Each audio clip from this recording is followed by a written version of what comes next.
going on, guys? It's Pat here, and in this episode of the build series, now that the body is back on the frame, it's time to begin general reassembly so we can get this thing back together and back on the road.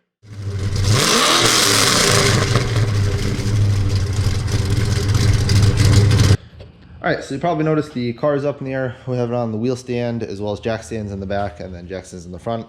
And the reason we did that is because the first few things that we want to do to the car are just easier to do with the car in the air.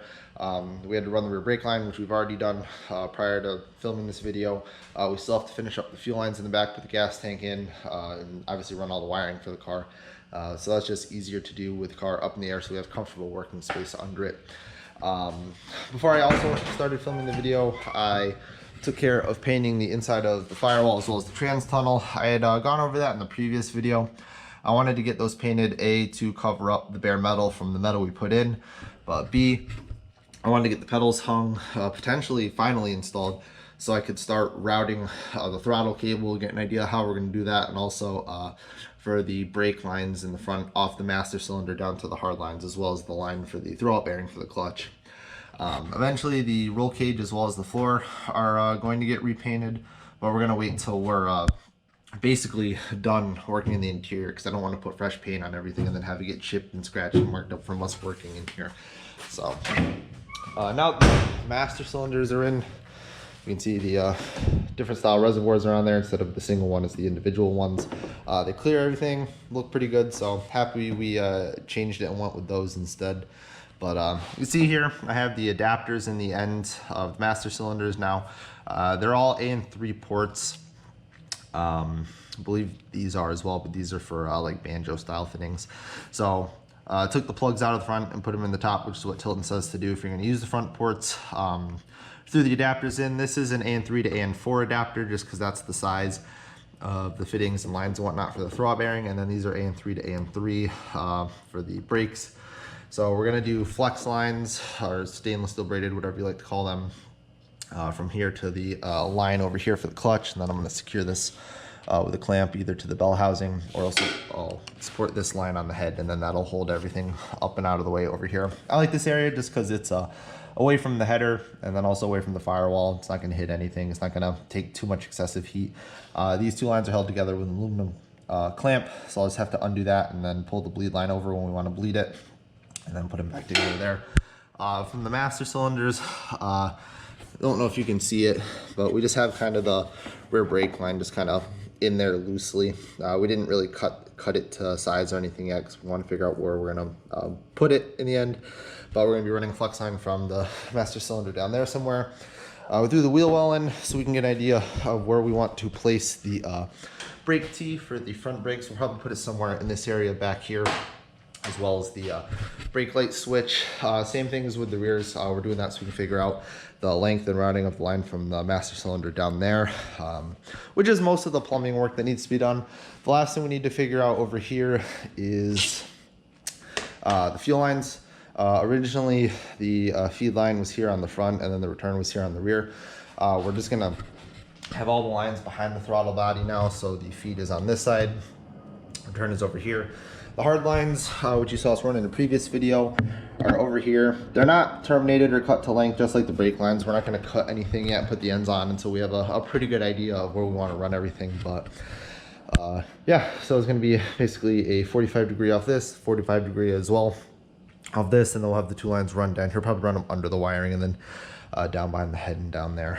So aside from that, the other thing we're going to start working on hopefully today is doing the wiring harness. We haven't really dug into this yet. I know certain parts of the harness you have to carry over from the factory harness. Don't really know what parts of the harness yet, and we haven't really laid it out and actually looked at what we need. We're going to end up pulling a bunch of the circuits out of that harness anyway, just because we don't need them. Things like the radio and a few of the extra circuits. So that was something we did on the original harness for the car, was we gutted a lot of stuff we didn't need. So we're gonna have to basically do the same thing here and kind of unpin and remove the wires that we don't really need. But yeah, that's really everything we're working on right now. The steering column should be here today, hopefully this afternoon, so we can finalize the location of the steering column, kind of fit it in the car and get an idea, and see if the pilot hole that we drilled is dead on. It's going to be within a ½ inch, so it's not like we're going to have a pilot hole that's just showing on the firewall. It's going to be in that area. We just need to dial it in and get it perfect. which we have the steering bearing here. So once we have it finalized, we'll punch the hole in. I think it's like a 2-inch hole for this. And then we'll have the steering column installed, and then I have my universal turn signal. It's a Motion Raceworks part that'll be in here hopefully tomorrow, and then I'll kind of go over wiring that in. But yeah, it's just a bunch of little things going on right now. I'm gonna try and start, knocking out some of them, and I'll check in with you guys once I get some more work done. All right, so I figured I'd give you guys a quick update. Garage is a little bit of a mess, as is the car. Kind of in the midst of plumbing everything. You can see I have the steel braided lines coming off here. I still have to finalize routing and clamping. These are just kind of rough ideas of where they're going to go. So we have the front brake line running down here to the brake tee. I have my first hard line running here for the driver's side brake. I still have to tee off that side and go under the cross member for the passenger side. Brake light switch in there, which is just hand tight in there. Nothing's really finally installed yet, as I'm still finalizing routing and stuff. We have the rear brake line here, which is going to go on a clamp supported off this line eventually. And it runs down, I don't know how well the camera will pick it up, through the frame, and then it meets a hard line up on the inside of the frame with a junction. And then the last line here, the clutch line, runs down and then meets the line off the transmission. That's actually in a good spot. This is going to get heat shielding as well on it, the clutch line, just like how it has it down there to help protect from heat. Especially as cars driving, it's going to be hot air blowing straight off the header and then effectively onto this line and area. The bleed line, which I previously had clamped to the pressure line, is just going to kind of get held up onto a bell housing bolt with a clamp, which I have to order. There wasn't really a clean way to run them to join together, so I decided to abandon that idea. Over here on the feed line, for the fuel line, it's over here, it's on a 45, comes down. I'm going to have to finalize routing here with the distributor wires. Again, this is just kind of a rough placement to get an idea. I still have to order clamps and stuff to put everything in its final position. So that runs down here to the bottom line, actually. You can see where the hard line ends right here, and then it meets the adapter fittings, and then it goes to the braided. And I have the return line up here, same thing, it's going to get clamped to it. They should be here about Monday. And then similar to the clutch line, because these are behind the header, I'm going to be putting just a single bundle of heat wrap. The DEI makes an 1-inch diameter one that's Velcro that you can just kind of wrap over both of them, so that's what I'm going to do. And then I'll probably run that up to about here where they split. Also got the heater core back installed. This is actually a AC to non-AC adapter, because this was originally an AC car from the factory, which we got rid of. So I've had that for a while. Just had to put that back in. We pulled it when we were painting the firewall. I'm not going to hook up the heater core lines yet until we're a little closer to having this side of the car done. We should have this side wrapped up pretty soon once I finalize like the fuel lines and stuff. And I think that's really it on this side of the car. We'll put the wheel well and the fender on, because there's really nothing else going on this side. I can always access these two plugs when we're wiring the car pretty easily from the other side. The passenger fender is going to stay off for a while, just because we're going to be working in here to doing all the wiring. The whole harness is going to run through here on the driver's side out of this grommet, come through, and then obviously you'll have your headlights and stuff over here, and then it's going to run through the core support for the passenger side. So yeah, that's what I'm working on now. Gonna hopefully finish this up. I'm gonna try and run the other brake line across to the other side tonight, and then I'll check in with you guys when we've started on the wiring in the car. All right, so we're not into wiring the car yet, but just wanted to check in as we're kind of wrapping up, doing all the hydraulic stuff on the car. Didn't really do much more with the brake lines, because I'm still waiting on the anodized clamps to come in. It's currently Thursday. I think they'll be here Saturday. So I can't really do anything with that. But the brake lines and clutch lines are all fully hooked up and plumbed. Still need to get, the clamps in and stuff to finally mount everything, but everything's bolted together. So we started bleeding it yesterday. I think I showed you guys this on video, running this hard line here for the control arm. We ended up running the other one across the K-member. It's a little close to the header here, which I'm not a huge fan of. It's not on it, but it's still closer than I would like it. It was just, that was the tightest radius we could really get without risking kinking the line. So I'm probably gonna put more of the DEI heat shield on there. I think that stuff's good for like 2,000 degrees constant temperature protection or something, which is much more than it's ever gonna see there. And even with this fluid, it's not gonna overheat or boil, but it's just more of a precautionary thing. So we got that line run. So we're gonna go through and bleed the brake system, and we actually ended up having a leak out of this fitting. I had originally just had a regular hex head bolt here, and then because the head was tall, I can only thread this in so far before it hit the bolt, and the thread engagement wasn't enough because it's a tapered MPT thread, so I couldn't get enough of the actual tapered thread in there to get it to have a tight seal on the threads. So I pulled it out, swapped it over to a button head, which is more of a low profile head. I was able to get about another 1/8 of an inch of clearance, and then same thing I did last time was I threaded it down until I hit the bolt, and that gave us enough seal, because I've been hitting the pedal a few times trying to set the balance bar and adjusting the pedals on the inside, and it's been pressurizing the system, and it hasn't leaked anywhere actually. So we have we had a couple drips that we had to deal with, but it was just tightening some fittings, and we're good. So it's fully sealed. So once my dad gets home, we're going to fully bleed it, and it really should be all set from the hydraulic side of things. The last sort of mechanical thing we need to do is install the steering column, which I ordered the stuff for the intermediate shaft to connect the steering column down to the steering box, which should be here. I think some of it will be here Saturday and the rest will be here on Monday. Hoping later today I'll punch the hole in the firewall, which I'll try and get on video. So the steering column will come to about here. You see here I kind of moved the line for the front brakes out of the way to give clearance. Not that we're going to need that much clearance, but just kind of playing it on the safe side. So to go here, I got a Flaming River chromoly U-joint that'll come up to the top of the shaft here. Then it'll go to a 3/4 double D shaft, and then that'll run down to a Flaming River polished stainless steel U-joint. They didn't have a chromoly in the size for down here, and that'll go from a 3/4 double D to the 13/16 36 spline on the steering box. So we're making good headway. Actually, I don't think I showed you guys the steering column since it's come in. This is the Sweet Manufacturing column. It's 22 inches fully shortened, which is how they ship it. And then it's, I believe, 32.5 inches or 32 inches fully extended. A factory column, you typically ranges in these cars between 30 and 33 inches. So fully extended, this will put us about factory length. And that put the wheel a little too close for my liking to me. Same thing when my dad was in the car. So we're going to probably run this shorter than the factory column, a little closer to the dash. So we can get a good feel when we're sitting in the car and not be, not have the steering wheel up too tight. It's cool because it's just a rod end that hangs it. So we're gonna try and use the factory studs. Try and open the door here and try and show you guys. These two studs in here.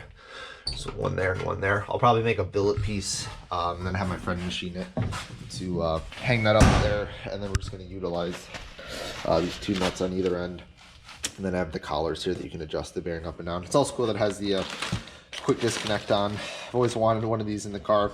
It doesn't really have a purpose, it's just cool to have, fun to play around with. So it's cool that that's there. Got the new turn signal because we're losing, obviously going to a race column like that, we're losing the key on the column, turn signal, and hazards. So I have right here a Motion Raceworks billet turn signal. The way the kit is sold is that it this bolts to this, and then that's supposed to clamp onto the column, which is not going to work on this. It was my own fault. I thought there was like an outer sleeve on this and then the column ran through it, but it's actually just the column itself, so the whole thing rotates. So I'm gonna have to come up with some kind of mount up under the dash, right around where the steering column comes out, and then hang that from it, because I still want to have an actual turn signal. I don't want to go to a toggle switch. It's just way easier and more convenient to have that. So we're gonna go with that, and then we also have to relocate the ignition switch, which we're gonna put on the dash, which is cool. It's a nice opportunity to do this because I've always liked the key in the dash. Like my dad's 67 442. Honestly, it was 1969 and before, or 68 and before. They had the keys in the dash, which I always thought was neat. I always liked the look of that, and now I have the opportunity to do that. So I'm just trying to plan out where things are going to go. I'm either going to put the ignition switch here, and then the brake bias adjuster over there, or I'll flip-flop them. I'm just going to kind of mock them up and see which will go where. It's kind of cool to have the key on the left side like in Porsches, but we're going to see which makes the most sense to do once we start getting into the interior stuff. But it's really all for now. I'm going to try and wrap this stuff up, hopefully get it bled, and then I'll check in when we're either doing the wiring or installing the steering column. All right, so I just want to quickly check in now that we've wrapped up pretty much all the plumbing. You can see here on the fuel lines, got the heat shield on there. There's an aluminum clamp in there separating them that you can't see, and then another one up there that you can see. So still waiting on the clamps to come in for the bleed line over on this side. But as far as the actual bleeding and stuff goes, the brakes and clutch are all set. I noticed there was a small drip this morning out of this fitting, so I tightened it a little more, which stopped it. I might redo the line. We'll see, and we're gonna have to re-bleed the fronts anyways, but I'm not super happy with the double flare tool that we have. I might just order some that has one that like mountain device that's supposed to be really good, so I might just order that and redo at least that flare, because I'm not super happy with it. I really had to get that fitting super tight to get it to seal, which I'm not a huge fan of, and we're not even sure if it's going to fully seal now, but at least the rear brakes and the clutch are all set. Can't use the clutch yet because I still have to build the clutch pedal stop and whatnot, but slowly getting there. Starting on the wiring finally. Kind of looks like a bit of a mess in the car here, but yesterday we sorted and zip tied wires together based off their groupings and what runs are running together. They're all kind of on top of each other right now, but they are zip tied and sorted as they should be. So just starting to loosely run some of the stuff. Nothing's even close to being finalized yet. You can see I have the engine harness running up across the dash. We're going to mount the fuse block over where the factory glove box would be, and then you can see like the harness for the headlight switch, and then also the starter wires. You can see the steering column is now fully installed, even though there's no wheel on it right now. We ended up punching the hole in the firewall yesterday. I didn't really film much of it. Just wanted to focus on you know, doing a good job on it and not messing anything up. So you can see our bearing there. It's poking through there, and then we have our chromoly steering U-joint there. The 3/4 double D shaft, and then the U-joint for the steering box should be here tomorrow, so then I'll get those in and all finalized. I'm about to throw the seat in just to check the steering column depth and set that. It's just easy to do right now because there's not really much under the dash. So I'm gonna throw the seat in, make sure that's good, take the seat back out, and then keep working on the wiring. So yeah, this is really the last big thing we have to do on the car is wire everything, which is kind of a pain. It's not as bad because we've, you know, removed a lot of the factory electronics and stuff, so it's pretty bare bones. But you can see here I have the engine harness sticking through. This is the one that has all the headlights and stuff in it too, so it's very long, but just want to throw it across the car so it's not on the floor. So yeah, slowly getting there.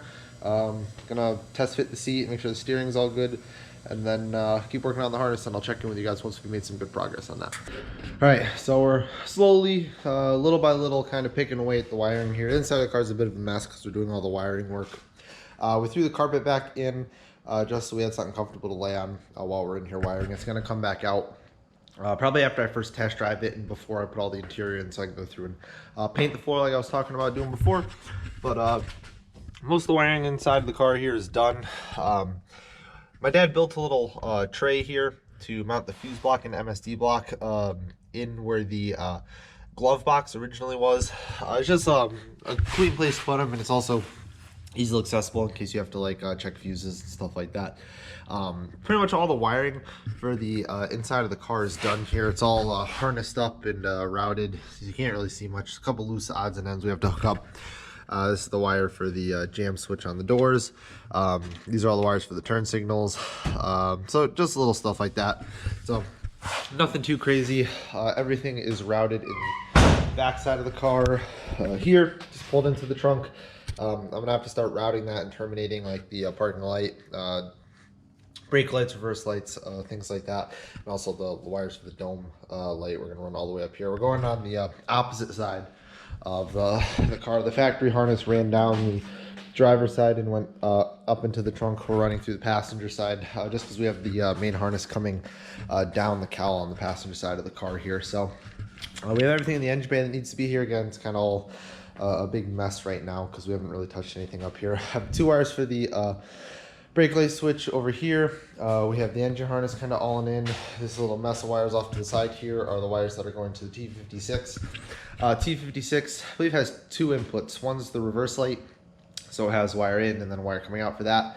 And then another one for the reverse lockout, which you send a 12-volt wire coming from the brake light circuit to that. So whenever you hit the brakes, it unlocks reverse and you can get into that. So we still have to do those. But yeah, just lots of little stuff, nothing too crazy. UPS ended up losing my steering shaft that I had coming for the steering here, so they're shipping me a new one, so hopefully I can get the steering wrapped up. But we're hoping to have the wiring done this week and hopefully have the car up and running soon. I think the plan is once the car's wired, obviously we'll test all the electronics, then we'll push it outside. Breaking the cam with the front nose off. We're just going to leave everything accessible in case anything goes wrong, we need to access anything. And then once the cam's all broken in, we're sure everything's good wiring wise, we'll bolt the front clip on and then we'll be back on the road. So I'm gonna keep working on the wiring, just plugging away at little things, and then I'll check in with you guys hopefully when we're near the end of the wiring. All right, so finally, after a few weeks of chipping away on it little by little, the wiring's done. You can see everything's all cleaned up and loomed up here. Batteries mounted in. We opted to keep it in the front because at some point in the year we're going to go to a lithium ion battery, which weighs like 5 pounds. So honestly, with the battery that light, it's not really worth the hassle of putting one in the trunk. So we'll just leave that in the factory location for now and then swap trays out once I go to the lithium ion one. But we just finished up testing everything here. I pulled some of this stuff up just so we could check lights as it was going on.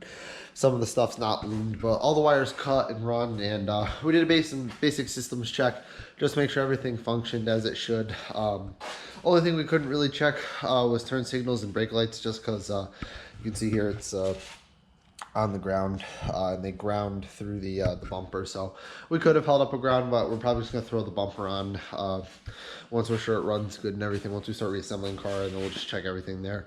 We have the digital dashes kind of just loosely thrown on the floor here. The two of them, I have the big one, the main one, and then the handheld. So I have those hooked up so we can go over diagnostics and check all the sensors and stuff when we're running the car. We're going to push it outside soon, fire it up. We have to break in those new lifters, so we're going to have to basically do the procedure of firing it up and holding it at like 2,000 RPM for about 20 minutes to break those in. And I want to have an eye on all the gauges, make sure everything's, you know, working as it should. I guess really the big fear breaking in a cam like this on a hot day, it's like 95 degrees out, is overheating. But we'll see how she does. So yeah, everything's good. I mean, everything worked as it should from what we tested in the electrical system. Just a few little odds and ends to wrap up, but it's good because there could have definitely been a lot more problems than what we're having, considering the fact we rewired the whole car. Definitely have a lot of cleaning up to do in here, so I'll have to clean all that up when I pull the carpet out to finish painting the floor. So yeah, we're gonna get this thing pushed outside, throw some gas in it, and next clip you'll see is us trying to fire this thing up. So we're either gonna break in the cam and it's gonna run well, or we're gonna burn down the car trying.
So that about does it for this video. As you guys saw, car fired right up, right off the hit, which I was very impressed with. Ran great at 2,000 RPMs, nice, smooth and steady, broke the cam in. Never cracked over 188 degrees, even though it's like 97 degrees here today. It's crazy. I'm sweating all day. I mean, sweating now. So the fact that the car didn't overheat or, you know, get super hot is awesome. You know, considering the fact this car was a bare shell 2 months ago, and we literally had the entire thing ripped apart. It's been rewired, top end of the engine's been apart. It's really cool that this thing went back together and fired right up and is running, you know, as if we never took it apart. Actually, it's probably running better than ever. You probably noticed in the video that there's a little bit of a whistling or a whining noise. I think that has to do with the fact that we added this spacer in here. Supposedly those help the snipers run better. On this intake manifold, right under where the throttle body goes, so basically right under the mounting surface for the carb or throttle body, it's divorced. So there's like a channel that runs in the middle, so it's two separate sides. Which apparently the snipers don't like. They like to feed into an open bore that doesn't have any dividers or anything in it.